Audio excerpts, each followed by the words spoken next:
O prometo da igreja do Pai do Senhor. Louvado seja o nosso Senhor. Eu vou perguntar quem sentiu a presença do Senhor, porque eu sei que todo mundo sentiu. Amém? Estou certo disso? Amém. Abra sua Bíblia comigo em Mateus, capítulo 3, verso de número 2. Aleluia. Mateus, capítulo 3, o verso de número 2.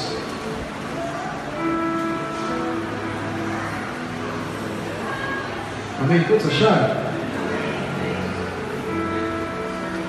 Diz assim a palavra do Senhor. Vamos começar do verso 1, que é mais fácil. E tendo nascido Jesus em Belém da Judéia. Peraí, eu errei aqui. Mateus 3, então capítulo 2.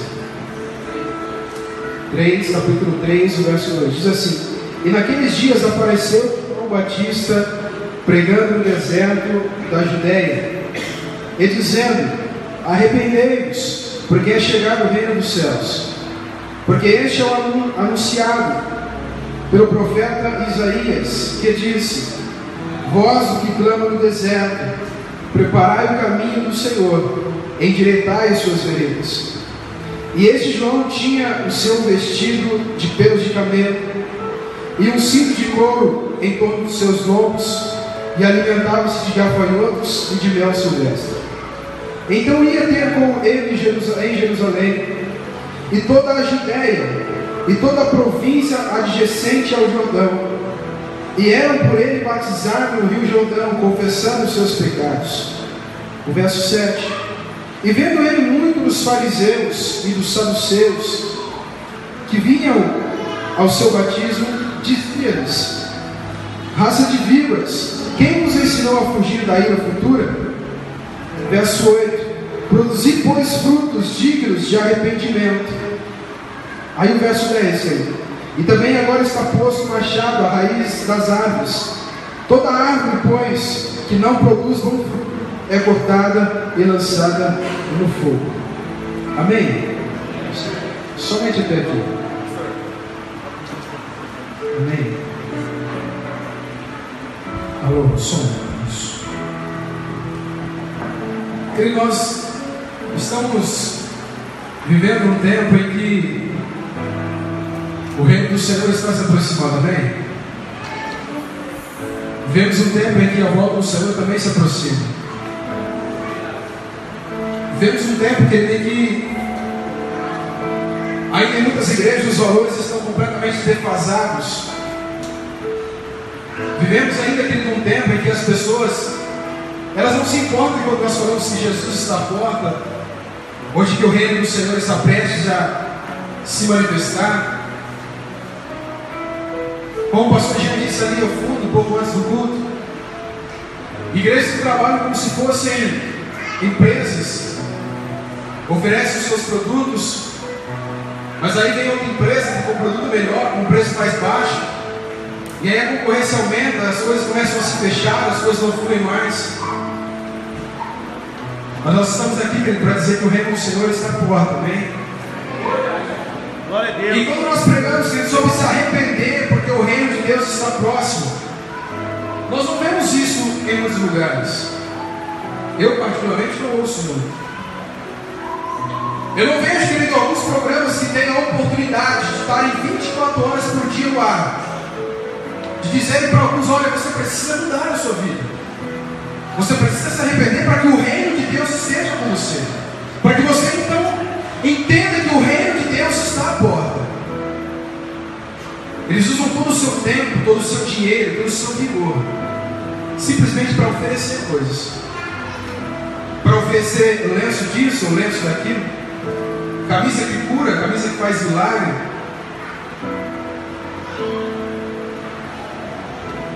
Uma lasca da cruz que vai mudar a sua vida. Mas eu quero falar para você que o reino de Deus, ele só depende de mim e de você. A manifestação do reino de Deus, ela só vai depender da minha atitude e da sua atitude. De nos arrepender completamente voltados para o Senhor, para que o reino dele de fato não se manifeste apenas, mas seja instalado sobre a nossa vida. Que nós não tenhamos apenas momentos do reino dele, mas que nós possamos viver uma vida de completo reinado de Cristo sobre nós. E se não fosse importante essa palavra, querido, ela não estaria escrita aqui. Arrependei-vos, porque é chegado o reino dos céus. Não é um produto fácil de se vender. Seria muito mais cômodo para nós aqui, querido, pregarmos algo que fosse encher o seu ego. Pregar algo que você iria talvez jamais se esquecer, mas que na verdade não teria nenhum valor para você. Não iria mudar a sua vida em nada. Não iria transformar a sua vida em nada. Me lembro uma certa vez que eu estava ministrando a palavra do Senhor. E aquele dia que a presença do Senhor ela foi derramada sobre aquele lugar que eu estava. Não porque eu estava ali, porque o propósito era de adorar o Senhor. Eu me lembro que quando eu estava ministrando, no finalzinho da mensagem, subiu uma senhora no culto, no altar. Ela pegou um copo que eu estava bebendo, querido. Agora você imagina minha barba umas 3 vezes maior que essa, tudo suado. Imaginou? E eu bebendo aquela água, e aquela mulher sobe em cima daquele altar ali, fala assim: pastor, deixa eu tomar a sua água.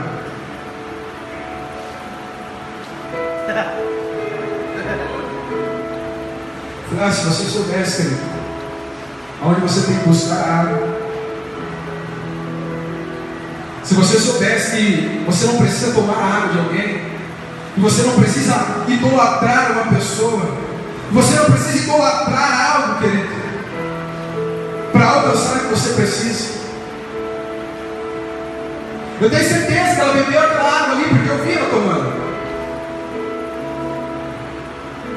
Continuou com sede. Eu tenho certeza que nada mudou na vida dela. Porque a única água que pode mudar a vida de alguém, querido, não é a água que nós oramos aqui e falamos: olha, essa água está abençoada, mas é uma água que vai fluir de dentro de mim e dentro de você também. Que de dentro de mim que sairiam águas, que fluiriam rios de águas vivas. Você tem a palavra que pode mudar a vida das pessoas também. Você tem algo dentro de você guardado, que se chama Espírito Santo de Deus, que quando você libera Ele, que quando você volta para Cristo, que quando você se entrega a Ele, toda a autoridade que lhe foi nos dada. Então você pode impor as suas mãos, você pode atrair o reino de Deus para aquele lugar, querido. Eu quero cantar aqui com vocês 2 passagens, em Crônicas e depois em Joel. Amém? Porém, querido, alguns homens aqui que pregaram arrependendo-se que é chegado o reino dos céus, eles marcaram uma geração. Eu quero te dar 4 exemplos. O primeiro, João Batista, assim como nós lemos agora, e dizendo: arrependei-vos, porque é chegado o reino dos céus.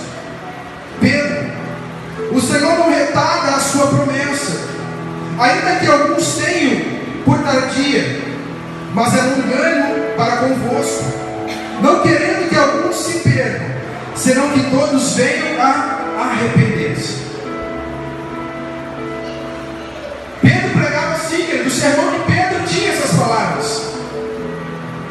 Olha, Deus ele tem paciência, Deus ele tem misericórdia, e Ele não quer que nenhum se perca, a não ser que todos venham a arrependimento, que todos se convertam a Ele, que todos se dobrem diante dEle. O problema é que nós vivemos uma geração, querido, que ela faz a manifestação exterior, é a coisa mais linda do mundo, se manifesta de uma forma linda, mas lá em Joel, que nós vamos ler depois, o profeta diz para aquele povo: olha, vocês não precisam mais rasgar os seus vestidos, rasgar as suas roupas, mas sim rasgar o seu coração perante Ele. Isso é o arrependimento. Outro exemplo, João dizia assim em uma das suas palavras: se confessarmos os nossos pecados, Ele é fiel e justo para nos perdoar os pecados e nos purificar de toda a injustiça.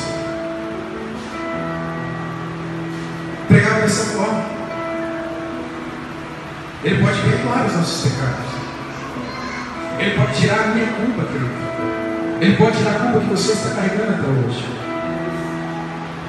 Ele pode tirar de tudo isso que tem afligido a sua alma, tudo isso que você tem carregado de bagagem, talvez de genética da sua família, talvez de palavras que foram lançadas sobre você e sobre a sua casa. Ele tem essa autoridade para libertar o perdão sobre a nossa vida. E nós precisamos entender que o que antecede o reino, querido, é o arrependimento. Como o que antecede a honra é a obediência. Porque quando nós obedecemos ao Senhor, Ele honra a vida daquele homem, Ele honra a vida daquela mulher. Então existem princípios para que nós possamos viver não somente um momento, mas uma vida de completo reinado de Deus na nossa vida.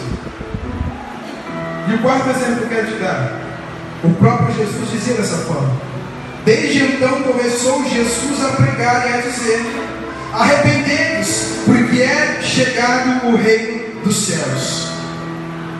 O próprio Jesus pregava isso. O próprio Jesus, querido, Ele não se preocupava se as pessoas talvez iriam gostar da sua mensagem, mas o que Ele se preocupava é que aquilo ia criar algo dentro dela, que aquilo ia gerar algo dentro dela, para que então o reino pudesse ser estabelecido sobre eles. Esses homens marcaram uma geração, querido. E eu não estou pregando aqui para pessoas, querido. Entenda uma coisa: eu não vim aqui para sentar em cima do meu pecado, do meu mal, e começar a apontar o seu. Eu não vim aqui para sentar em cima do meu problema e começar a apontar o seu, querido. Eu vim aqui para dizer que você foi escolhido, que você foi predestinado por Deus, para que você venha não se perder, querido, neste mundo, mas viver o reino de Deus sobre essa face da terra. Que você não está aqui simplesmente para nós te abusarmos, mas porque Ele te ama e porque Ele quer salvar a sua casa. O problema é que confundimos, querido, a manifestação do Espírito Santo. Achamos que aquele que grita mais alto, achamos que aquele que roda da melhor maneira, achamos que aquela igreja que está mais cheia está cheia do Espírito Santo de Deus. E a manifestação do Espírito Santo de Deus não é só assim, querido. Eu adoro ver isso, querido. Eu adoro ver o pastor João pulando. E isso é Espírito Santo, querido. Amém, pastor? Eu gosto de ver isso. Quem esteve aqui de manhã hoje? Poucos. A glória do Senhor desceu sobre este lugar, querido. Eu ia falar aqui sobre os visitantes aqui, com os visitantes. E eu não consegui ficar de pé. Eu tive que me ajoelhar aqui. Eu tive que chorar aqui. Eu não precisei me esgoelar aqui. Eu não precisei fazer nada disso. Porque o Espírito Santo, ele vem, ele entra no ser humano. Ele tira todas as suas certezas. Ele tira todas as suas razões. Ele entra dentro de você e existe uma paz tão grande, que é aquela paz que excede todo entendimento, a qual o ser humano comum ele não pode entender isso. Tudo parece estar difícil para você. Os problemas batem na sua porta, a doença chega na tua casa, mas você permanece vindo, firme e fiel na casa do Senhor. Isso é o Espírito Santo. Que quando todo mundo diz: olha, a sua família está perdida, não, eu acredito que ela vai ser salva. Isso é o Espírito Santo de Deus. Isso é o reino de Deus.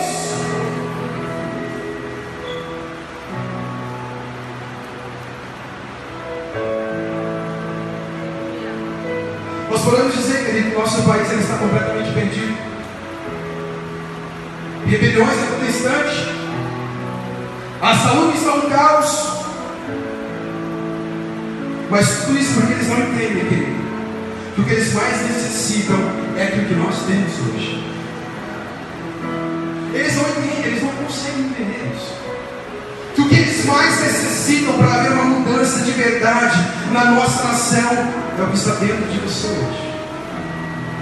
Por isso que Deus se preocupa tanto com você, dizendo: olha, se arrepende porque é chegado o reino dos céus. Ele está dizendo: não fique fora do meu reino, não fique fora do meu propósito. Se converta a mim de todo o seu coração, de corpo e alma, porque o que eu tenho para você não é uma vida de escuridão, mas eu te chamei para a luz. Pastor, mas eu sou convertido. Pastor, mas eu sou na igreja faz tanto tempo, pastor João. Você gosta de se arrepender de... Isso eu já passei, pastor. Sou macaco velho nisso já. Já sei como é que funciona. 2 Crônicas 7,14 diz assim: e se o meu povo, que se chama pelo meu nome, se humilhar e orar e buscar a minha face e se converter dos seus maus caminhos, então eu ouvirei dos céus e perdoarei os seus pecados e sararei a sua terra. Aleluia. Quem que é povo do Senhor aqui?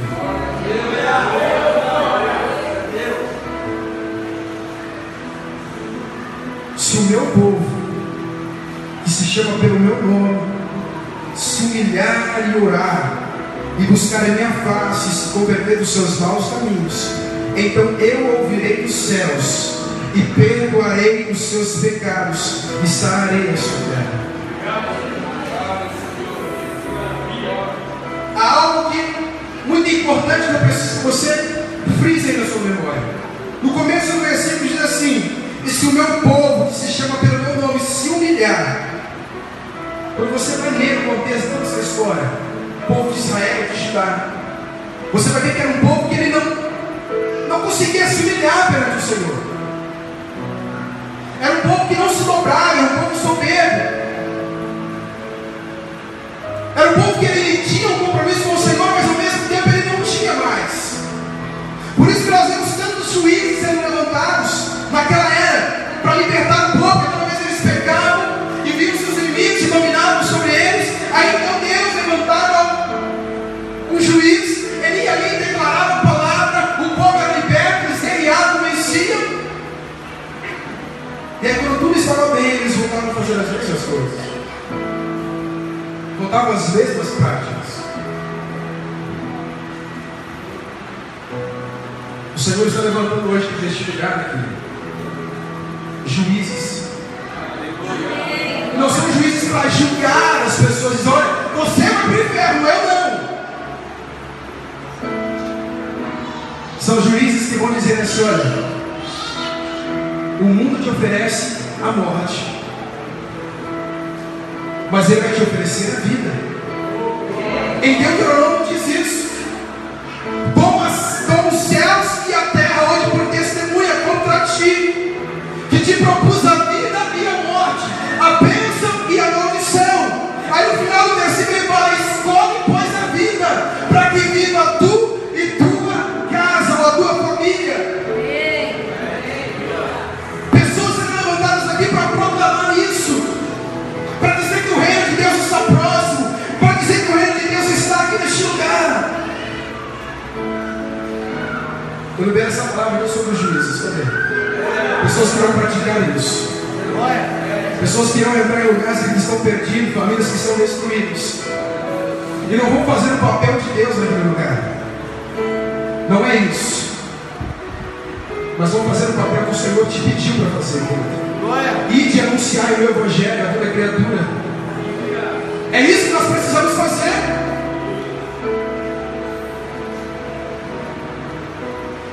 A palavra diz que aquele povo, eles não se dobravam facilmente, eles não se humilhavam,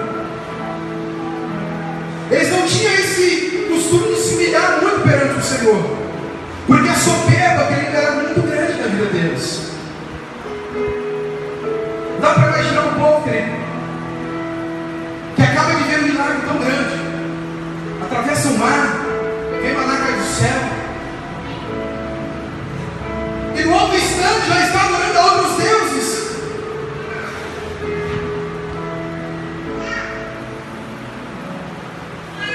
Porém, diz a palavra do Senhor em 1 Pedro, no capítulo 5, verso 6, diz assim: humilhai-vos, pois, debaixo da potente mão de Deus, para que a seu tempo vos exalte.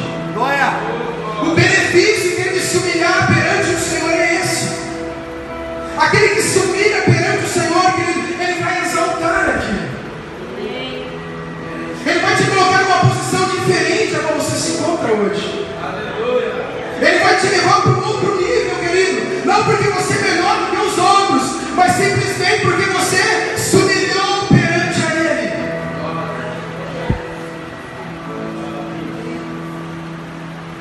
O arrependimento é para todos nós, amém? Todo instante, todo momento. Nós precisamos fazer isso. Abre Joel comigo. Capítulo 2.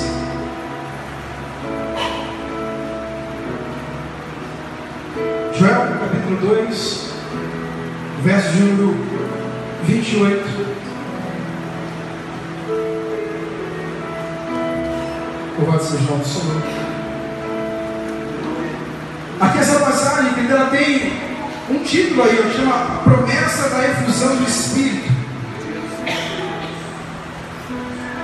E diz assim a palavra do Senhor: e há de ser que depois derramarei meu Espírito sobre toda a carne, e vossos filhos e as vossas filhas profetizarão, e os vossos filhos terão sonhos, e os vossos mancebos terão visões. Verso 29. E também sobre os céus e sobre as servas naqueles dias derramarei o meu Espírito, e mostrarei prodígios no céu e na terra, sangue e fogo, e coluna de fumaça. O sol se converterá em trevas e a lua em sangue, e antes que venha um grande e terrível dia do Senhor.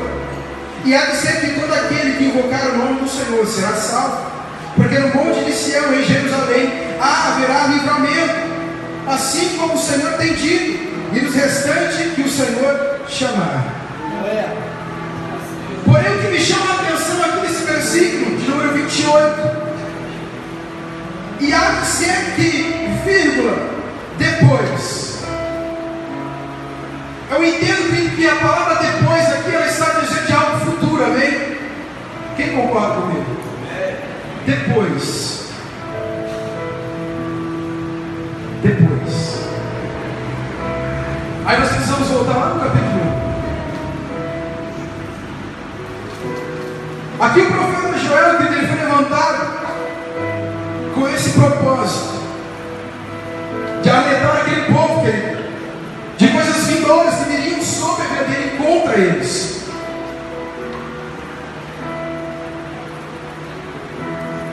A palavra diz que o povo, eles viviam uma tranquilidade falsa. Eles viviam um momento que parecia que estava tudo bem. Eles viviam um momento em que parecia que estava tudo muito encaminhado.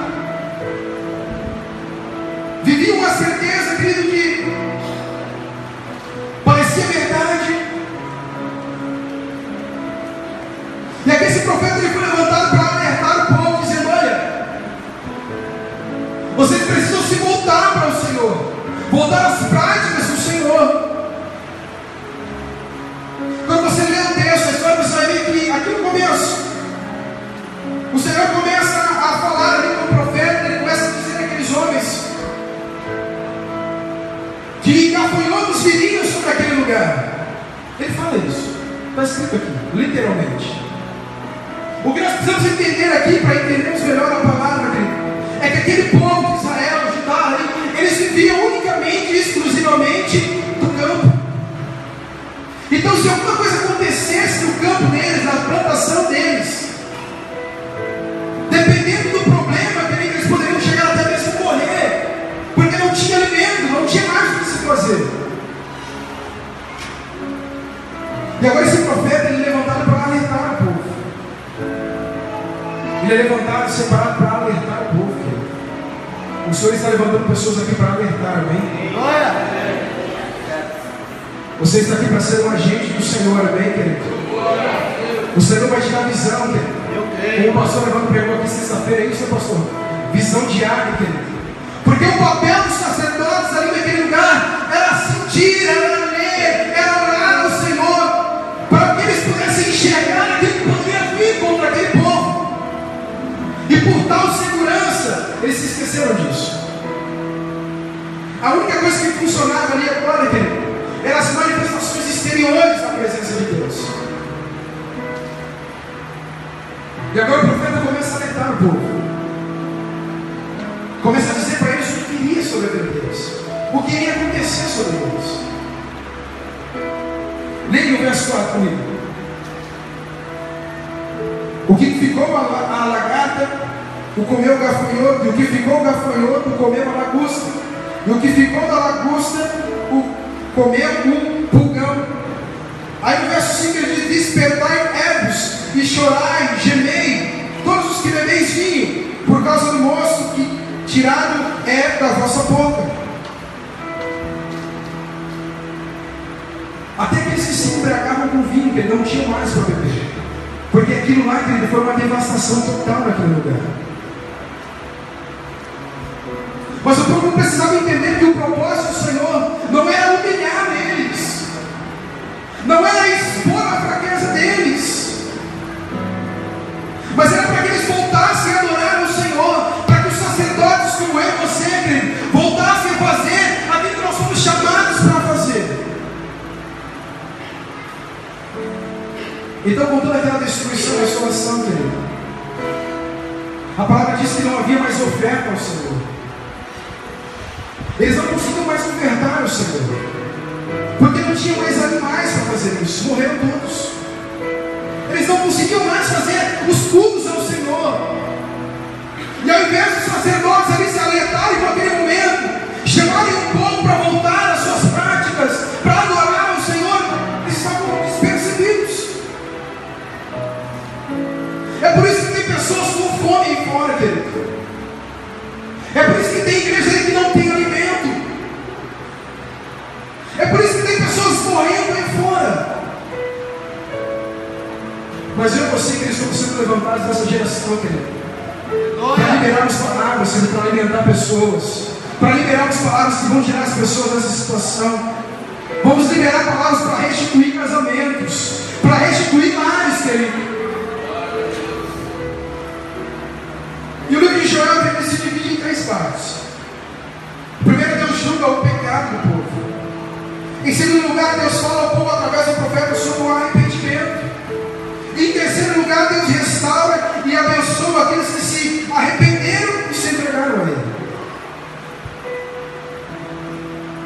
Nós vamos começar aqui. Em primeiro lugar, o profeta começa a alertar o povo de uma falsa segurança e na boa vida que eles gozavam. Sabe aquele momento que parece que está tudo bem, querido? Está tudo perfeito. Mas de repente vem uma assolação, vem um problema, vem uma dificuldade sobre a sua vida. Nós sabemos que quando um problema vem sobre a nossa vida, ele tem 2 propósitos.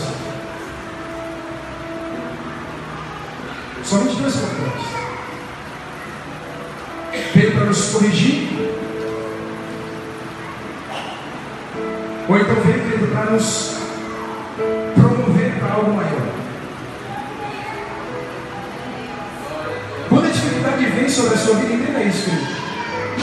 Ou ele vem para te corrigir algumas coisas que precisam ser corrigidas, ou vem para te promover para algo maior. E aquilo que Deus estava fazendo com aquele povo, que não era para matar o povo. Deus sim iria tratar com eles. Mas o que Deus queria de verdade era promover aquele povo, era restaurar aquele povo, era transformar aquele povo. Então não se desespere você que está passando por isso, por alguma assolação na sua vida. Deus vai te promover, amém? Ele vai te levar para um algo maior, querido.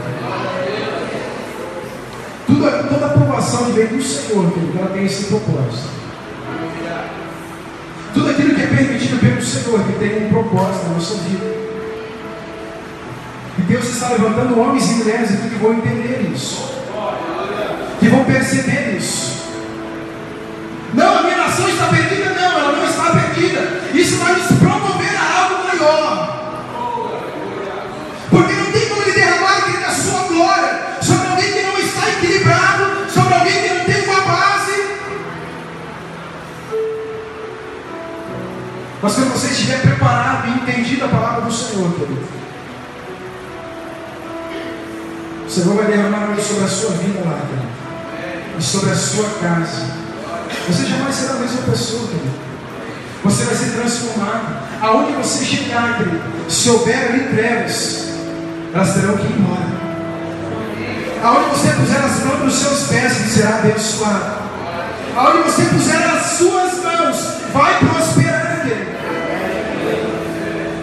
Mas para isso nós precisamos entender por que às vezes passamos por isso. Se tem algo aí, querido, que está afastando o Senhor de você, que está afastando a glória do Senhor da sua vida, tira isso, querido. Tira isso para que o Senhor promova você. Tira isso, querido, para que Deus possa te usar de uma forma extraordinária na presença dEle. Limpa aí, querido, aquilo que está afastando o Espírito Santo de você, que tem entristecido Ele, querido. Porque nós estamos pregando aqui não somente para ovelhas. Amém? Eu estou pregando aqui para quem? Para filhos, querido. Não estou menosprezando aqueles que são ovelhas, mas eu estou pregando aqui para uma igreja, querido, que entende a palavra do Senhor e que vai sair daqui hoje diferente, mudado, transformado. Aleluia. Então o caos é instalado. No capítulo 1, verso 7 diz assim: e fez da minha vide uma assolação, destroçou a minha figueira e tirou-lhe a casca, que lançou por terra os sarmentos que se fizeram brancos. Quando ele fala aqui de vide, de figueira, ele está relacionando a antiga Israel. Ele está falando do seu povo. O texto ficaria mais ou menos assim: fez da minha Israel, do meu povo, uma assolação. O povo estava despercebido. Então aquilo que era bênção, pastor Evandro, agora virou uma assolação, uma destruição. Mas o Senhor, ele tinha promessa para aquele povo de restituição. Ele tinha promessa que o Espírito Santo viria sobre eles, seria derramado sobre eles, que os filhos iriam profetizar, que os velhos teriam visões, sonhos.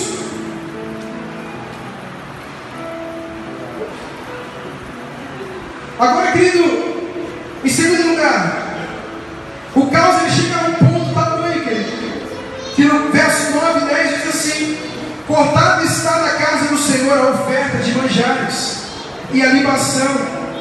Os sacerdotes, ministros do Senhor, estão enlutados. O campo está assolado e a terra de luto, porque o cereal está destruído, a vide se secou e as olivas se murcharam. Aquele povo estava triste, querido, com aquela situação. Os sacerdotes, querido, eles estavam entristecidos com tudo aquilo. Imagina essa casa aqui, que um dia chegaram a dar um ponto de nós entrarmos aqui e não sentirmos a presença do Senhor, de não vermos a glória do Senhor se manifestando, querido. Nós nos sentiremos tristes, angustiados.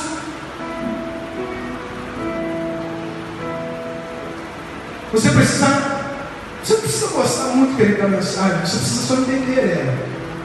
Porque eu poderia pegar esse texto aqui isolado e dizer tudo isso para você. Olha, chegado o reino dos céus, derramarei meu espírito, você vai ter visão, os seus pais vão ter sonhos. Mas enquanto na verdade o contexto não é esse.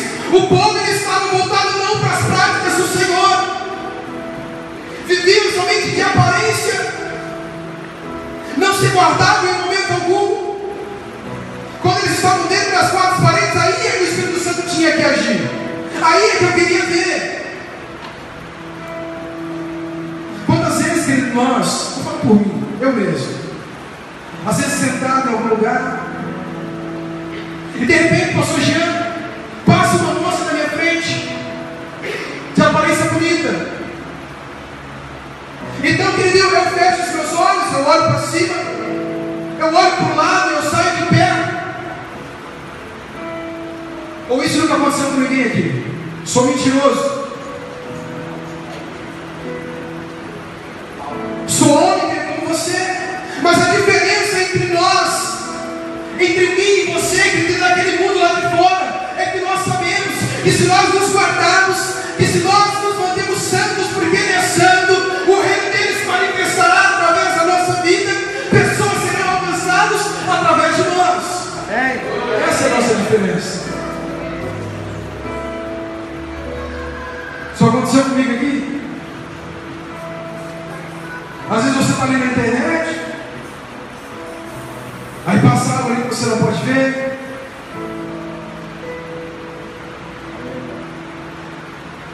Essa é a manifestação do Espírito Santo. Quando você está ali na internet, de repente vem algo, você pula aquilo rapidamente. Isso é o Espírito Santo de Deus. Não é uma grande revelação que eu estou te falando aqui. É algo simples. Amém, pastor Eduardo? Não existe revelação nenhuma aqui, que é algo simples. E aquele povo ali, eles se distanciaram do Senhor. A prática deles não era mais de adorar ao Senhor, de louvar ao Senhor, apenas demonstrações estereóticas. Sabe quando você olha aquele casal lindo? Lindo. Queria dar seu exemplo, pastor Eduardo? Pode dar o meu. Vou dar o pastor João. Casal fofinho, lindo. Não, fofinho não. Lindo. Você falou só lindo. Aí você vê chegando na igreja, que ele deu uma bênção. Amém, pastor Evandro. Casal aqui, pastor Evandro, amém?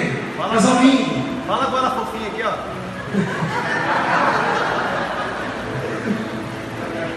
Aí você vê esse casal lindo.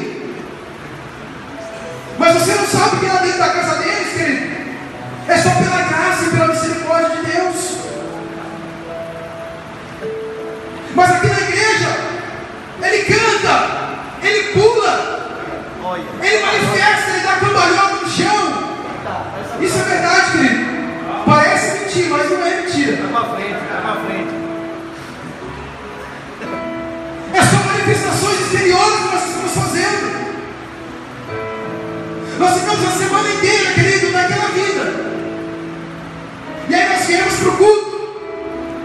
E às vezes o culto não flui, a glória não desce. As pessoas não se arrependem falando sobre o pregador é muito ruim. Aquele que fez o louvor não estava inspirado. Mas não é a verdade, querido. A verdade é que nós precisamos voltar às práticas do Senhor. Voltar à origem nossa. Voltar à primeira mãe. Nos arrependemos de todo o nosso pecado e delitos. É isso que nós precisamos.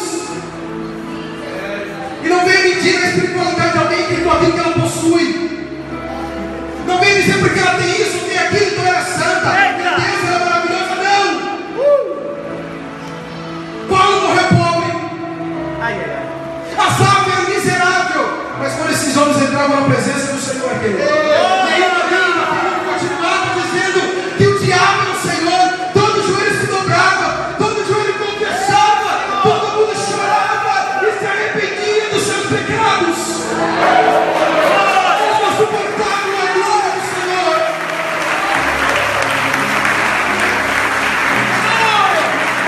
É o que nós precisamos fazer, querido. Eu me lembro quando nós tínhamos 18 anos, faz pouco tempo. Pouco tempo. Menino novo. Me deram a oportunidade de ser segundo líder de missões na igreja da Assembleia de Deus. Tinha acabado de fazer uma ministração, pregado, e aí me chamaram para ser lá. Eu lembro que essa fase da minha vida, querido, ela antecedeu algo. Eu comecei a pregar, eu comecei a fazer cultos dos lares. O pastor chegou em mim e dizendo assim: olha, você não precisa ir todo dia na casa dos outros. Dá para imaginar uma coisa dessa? É sério, querido. Eu estava desse jeito. Primeiro amor, fogo puro. Meu Deus, Pode vir, Satanás. Cheio dos mantos. Mas algo antecedeu tudo isso na minha vida. Me lembro que era numa quinta-feira, no culto de ensino. Cheguei na igreja.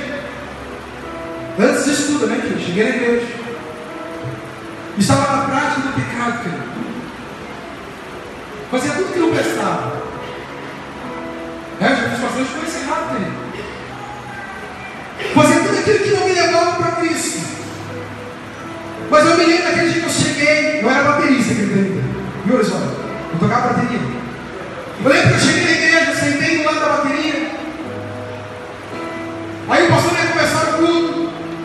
E eu com aquela vida toda linda lá fora. Linda. Ia na igreja, tocava, fazia tudo, manifestar. Esse menino de Deus, sua mãe tem orgulho de você.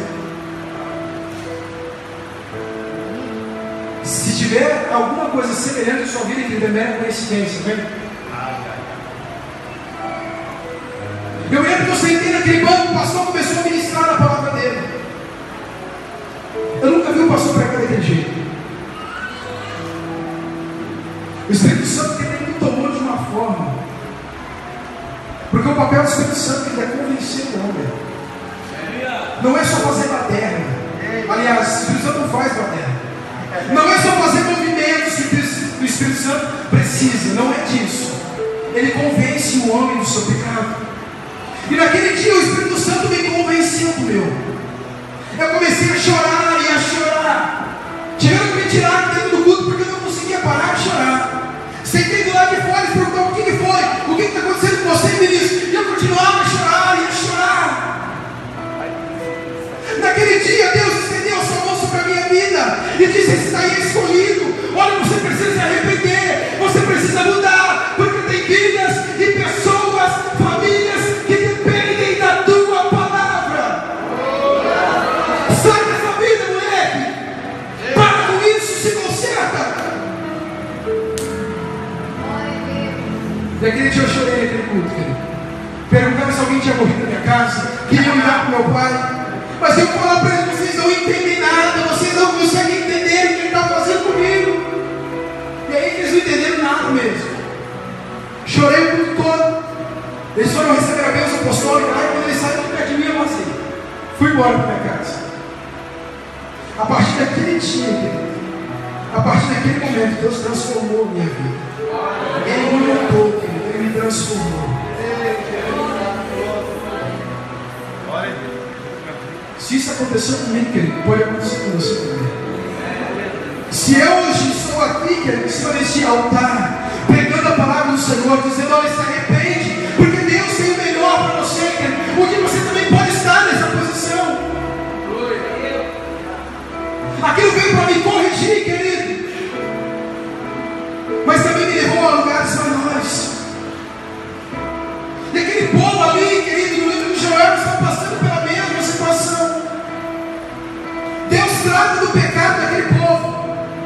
Fala através do profeta: vocês precisam se arrepender. Vocês precisam voltar às práticas para me adorar. Então eles começam a entender. Aí no verso 3 de 1 Joel, o profeta me faz um apelo aos sacerdotes, dizendo assim: cingimos de pano de saco e lamentais, sacerdotes. Uivai, ministro do altar. Vinde, ministro de Deus. Passai a noite vestidos de pano de saco, porque da casa do vosso Deus foi cortada a oferta de manjares e a libação. Ele pediu para que o povo, pediu para que os sacerdotes voltassem às suas práticas, dizendo: olha, que vocês olhem, que vocês precisam jejuar, vocês precisam se separar. E a palavra arrependimento, você estuda ela, você encontra uma outra palavra chamada metanoia, mudança de mente. Obrigado, Senhor. Mudança de estilo de vida. Era disso que aquele povo precisava, para que a glória do Senhor se manifestasse naquele lugar, para que o Senhor tivesse misericórdia da vida deles.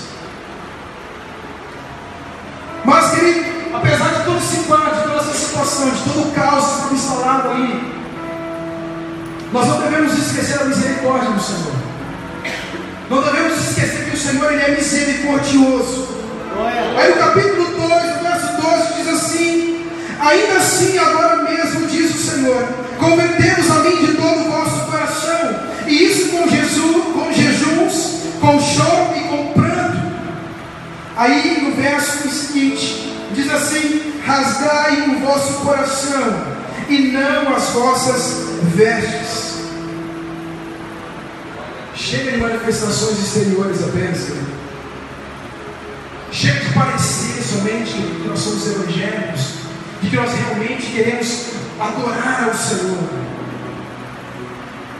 É como o pastor já disse aqui, nós precisamos saciar isso, amar isso, querer isso. Nós precisamos desejar isso, de corpo e alma. Aleluia! As maiores mensagens de liberdade, querido, veio de um homem chamado Paulo quando ele estava preso. Porque o que ele sentia por Deus, por Jesus, era amor, querido. Era temor a Deus. E aqui em João capítulo 2, no verso 23 e o 25, nós encontramos um benefício do arrependimento. Diz assim o texto: alegrai-vos, pois, filhos de Sião, regozijai-vos no Senhor vosso Deus, porque Ele vos dará em justa medida a chuva, fará descer como outrora a chuva temporã e a serôdia. As eiras se encherão de trigo, e os lagares transbordarão de vinho e de óleo.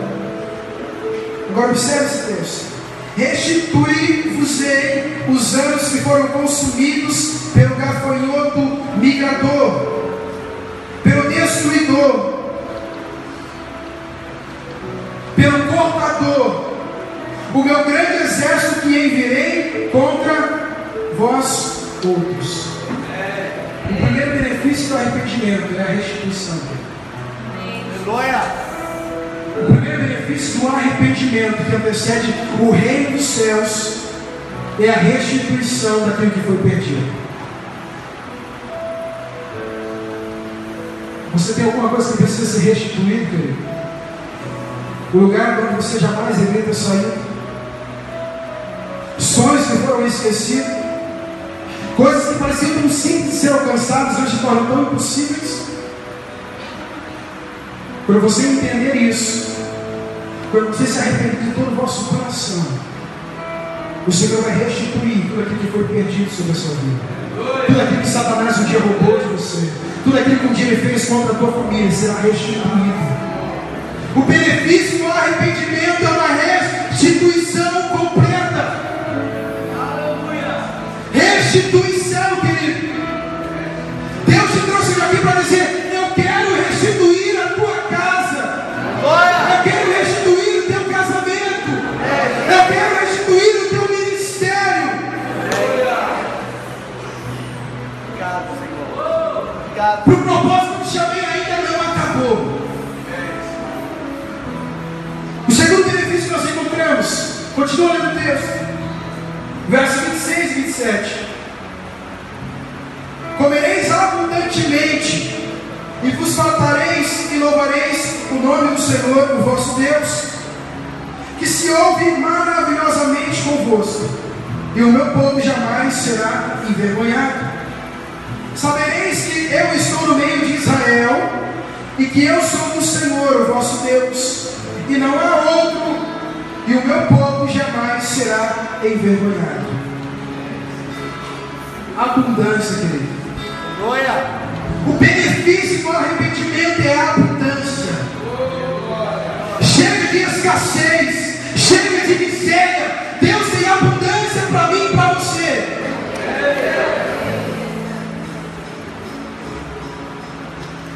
Para quem se arrepende, ele tem abundância. Chega de ficar comendo aquilo que Satanás tem te oferecido. Deus, ele te tem, querido, um banquete. Então não aceite, querido, qualquer coisa, não aceite manjares.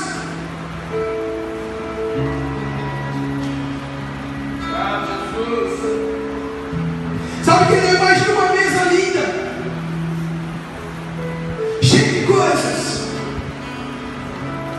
e várias cadeiras ali.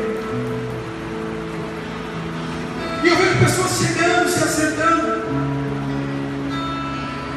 mas uma cadeira está vazia. Porque essa pessoa ela não entendeu que Deus tem um banquete para ela e ela aceitou manjar. Mas ainda tem, querido, esperança para você. Glória. Enquanto você não está sentado à mesa, querido,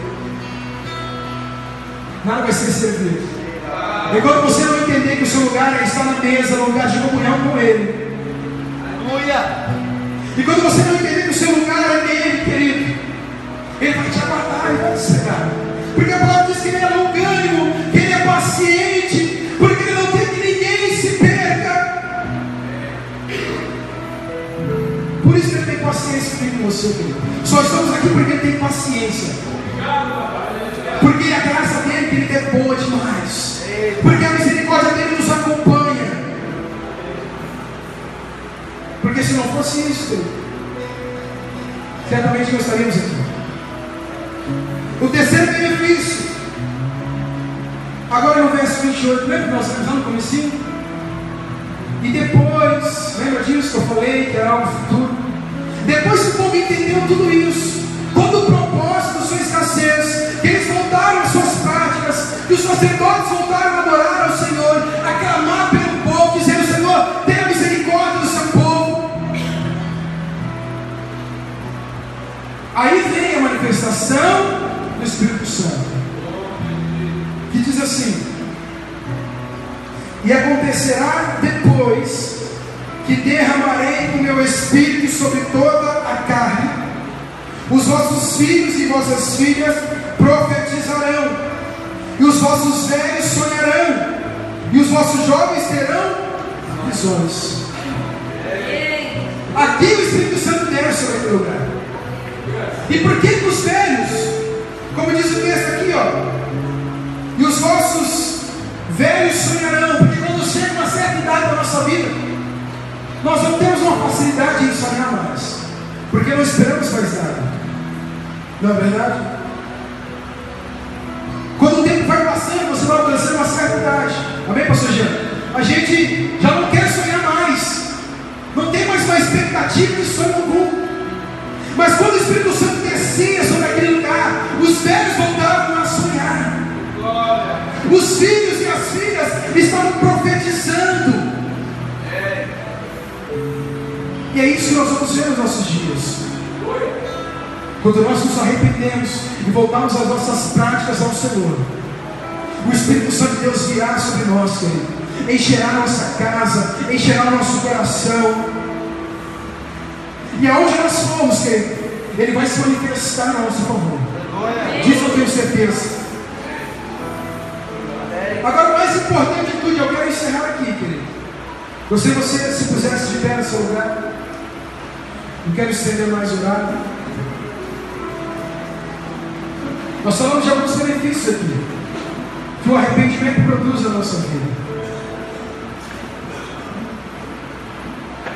Nós falamos de alguns benefícios, mas existe um benefício, querido, que ele precisa ser o seu objetivo. Amém? Amém, igreja? Vocês estão comigo ainda? Não dorme, não deixa para dormir depois. Amém? Já estou acabando. O povo se converteu, o povo voltou às suas práticas, começaram a adorar o Senhor. Deus restaurou, Deus restituiu tudo aquilo que foi comido pelo gafanhoto. Nós vemos os benefícios aqui. Mas no verso 32, aqui eu encontro o maior benefício que Deus poderia me dar, que diz assim a palavra: e acontecerá que todo aquele que invocar o nome do Senhor será salvo. Isso é o que me importa, querido. O gafanhoto pode vir comer o que ele quiser, porque eu sei que Deus vai restituir. A doença pode vir e pode até me levar, querido. Pastor, que isso é verdade, querido. A doença pode bater na sua porta hoje. Pastor, o senhor está jogando praga em mim? Não, querido. Estou dizendo para você algo que é real. Mas em Romanos diz que a altura, que a profundidade, que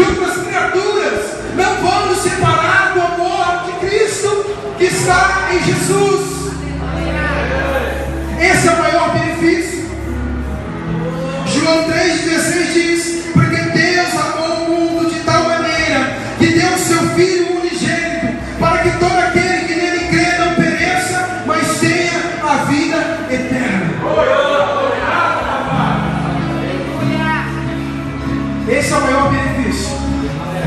Atos 4:12 diz assim: e não há salvação em nenhum outro, porque abaixo do céu não existe nenhum outro nome dado entre os homens pelo qual importa que sejamos salvos. Ou seja, não existe outra maneira, querido. A escolha é nossa. Te propus a vida, a morte e a vida, a bênção e a maldição. Escolhe a vida, querido, hoje. Para que viva a tua e a tua casa. E para nós encerrarmos aqui Romanos 10:13. Por quê? Todo aquele que invocar o nome do Senhor será salvo.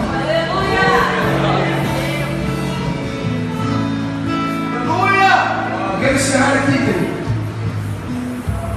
Apaga as luzes para mim, por gentileza. Isso. Eu preciso fazer algo, querido, só mais um instante. Os ministros aqui vão estar louvando ao Senhor, vão estar adorando ao Senhor.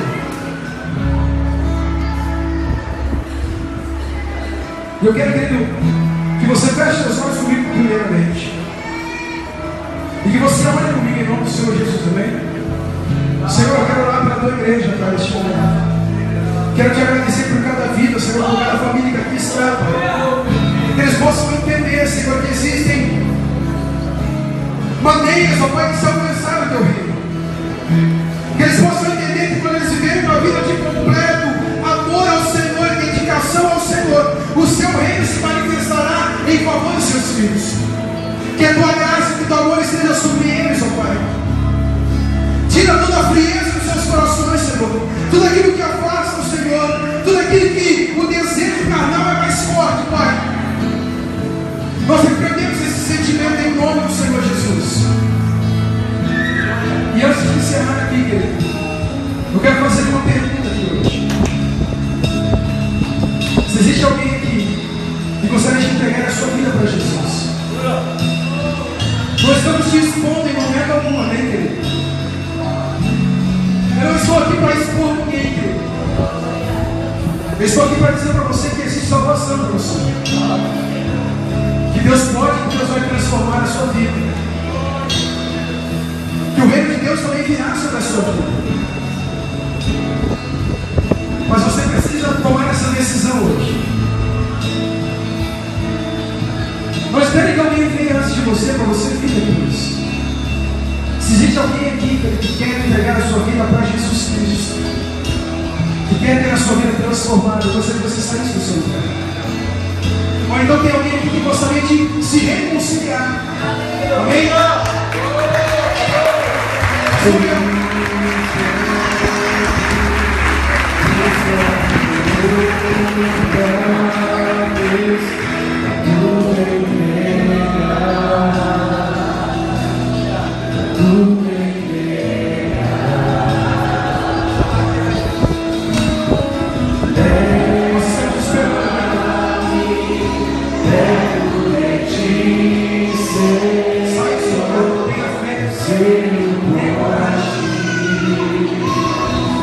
Deus quer essa unidade na sua vida hoje. Deixa o Espírito Santo aí trabalhar no seu coração. Isso que está te incomodando aí, é o Espírito Santo de Deus.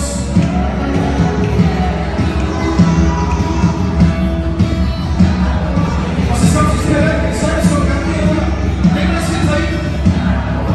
Quem precisa também se reconciliar com o Senhor. Aleluia. Graça do teu amor, se ao meu Senhor.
Senhor.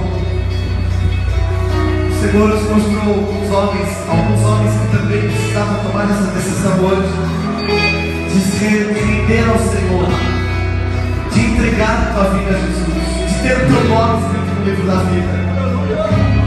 Eu sei que você está aqui, eu sei que você está aqui. Eu sei que você talvez fica temeroso com essa decisão. Escute, eu não estou te oferecendo uma religião. Nós não estamos te oferecendo uma religião. Nós estamos te oferecendo aquele que pode mudar e transformar toda a tua vida. Se hoje ouvires a voz do Senhor, não endureçais vosso coração, mas entrega a tua vida hoje para Ele. Volte para Ele hoje, homem. Volte para Ele hoje. Entrega a tua vida para Ele, porque Ele vai fazer tudo novo, de novo na tua vida. Não está perdido. Não está perdido. Há a solução. O Senhor Jesus, Ele é a solução. Deixa Ele então mudar a tua vida. Decida hoje, querido, entregar a tua vida para Ele. Eu quero te dar essa oportunidade mais uma vez. Por favor, saia do teu lugar e entregue a tua vida para Ele hoje. O Senhor está trabalhando no teu coração.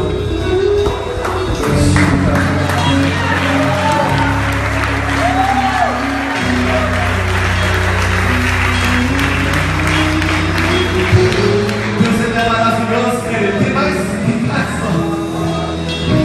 Irmãos, você já me conhece. Feche teus olhos. Feche teus olhos. Feche teus olhos. Tem mais olhos. O Senhor está dizendo: vem, entrega a tua vida para mim. Não é uma religião, entrega a tua vida para mim. Senhor, hoje para o Senhor, entrega a tua vida hoje. Eu poderia te buscar no teu lugar, porque eu não vou, porque não é por força, não é por violência, não é assim, mas é pela tua entrega. É pela tua entrega. O Senhor está te chamando hoje, o Senhor está dizendo: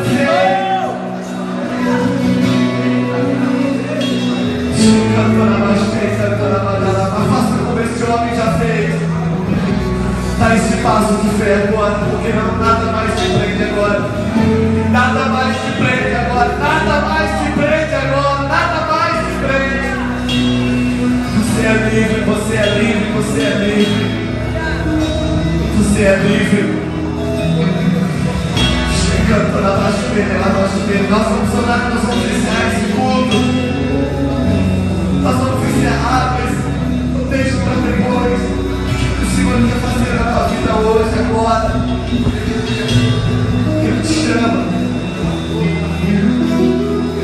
Pai, em nome de Jesus, nós queremos te glorificar e te exaltar nesta noite. Obrigado, Senhor, pela tua palavra. Obrigado pela tua presença. Obrigado pelo teu mover. Obrigado por cada vida aqui presente, Senhor. Nos leva, Senhor, ó Deus, de volta aos nossos lares. Nos conceda retorno abençoado. Guarda as nossas casas, guarda as nossas famílias. Cuida de nós, Senhor, esta semana. Pai, esteja o Senhor à frente de tudo onde passarmos, onde entrarmos. Que seja produzido em nós arrependimento, conversão genuína, transformação e mudança, Senhor, pelo teu Espírito Santo. Nós oramos ao Senhor, Deus, e te agradecemos em nome de Jesus. Amém. Amém, querido. Que o amor de Deus Pai, que a graça do Senhor Jesus Cristo, que a comunhão e as consolações do Espírito Santo do Senhor seja sobre a tua vida, tua casa, tua família, toda a igreja do Senhor espalhada por toda a terra, hoje e sempre. Amém. Amados, essa semana, se o Senhor permitir, culto na quarta-feira, sexta-feira, 20 horas.